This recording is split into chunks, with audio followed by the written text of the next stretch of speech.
How to get rid of moles with vibration. Well-worked garden soil offers an ideal hunting ground for moles. Moles are shy creatures, so you rarely see them on the surface, but the molehills will be all too visible. A tunneling mole can burrow a distance of 100 feet in a single day, leaving ridges in flower beds and uprooting plants. Moles are notoriously hard to deter. Some people say traditional mole scarers are ineffective, but they are at least cheap and easy to try. The vibration they set off may persuade your moles to go digging elsewhere. Things you'll need: lawn mower, trowel, glass bottles, pinwheels, wooden stake. Mow your lawn frequently using a motor mower if you have a mole problem. A February 2009 Which? Gardening magazine report suggests the loud noise and vibrations caused by the mower may deter the moles. Bury glass bottles up to their necks in any flower bed damaged by a mole. Dig holes for the bottles using a trowel, placing them as close as possible to the ridge or molehill that marks the position of the mole's tunnel.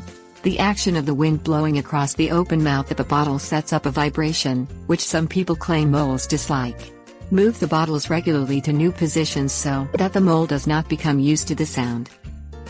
Push the sticks of pinwheels into the ridge left in the soil by a tunneling mole, or into the crown of a molehill.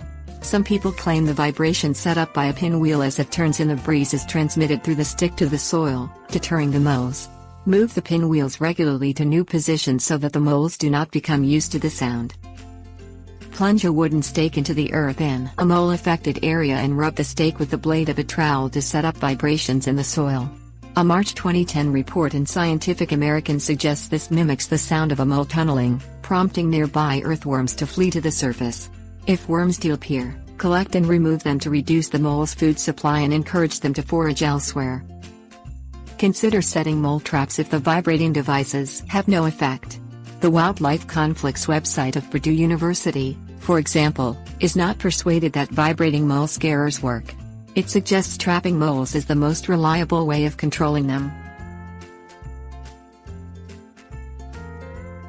Tips: Warnings. Very dry ground may deter a mole.